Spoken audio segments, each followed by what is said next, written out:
A bipartisan push to ban stock trading by members of Congress is gaining momentum, but not without resistance. Supporters say it's about restoring public trust, while critics warn it's gone too far.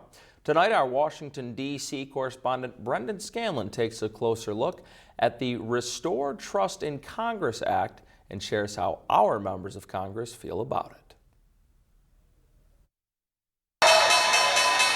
A renewed push on Capitol Hill to limit congressional stock trading, this time with real momentum behind it. Introduced in September, the bipartisan Restore Trust in Congress Act goes well beyond current federal law and would ban members of Congress, their spouses, and dependents from owning, buying, or selling individual stocks and securities. Currently, the Stock Act mainly requires reporting. Federal law bans insider trading, and what we have seen time and time again is that members, regardless of party, have either filed their disclosures late or failed to disclose assets at all. The bill would force lawmakers to divest within 180 days. Under the proposal, fines would equal 10% of the asset's value, plus any profits, and would be publicly disclosed. The fines in the Stock Act, which start at $200, just haven't worked. The public shouldn't have to ask or wonder whether their members are making decisions based on their personal financial entanglements or their view of the public interest. Nearly 100 House members from both parties now support the bill, and a discharge petition could force a vote on it. But not everyone agrees with that strategy. That should be done in regular order, not irregular order, which is what a discharge petition is. Congressman Glenn Thompson says he's open to the policy, but cautious about the process. My gut would tell me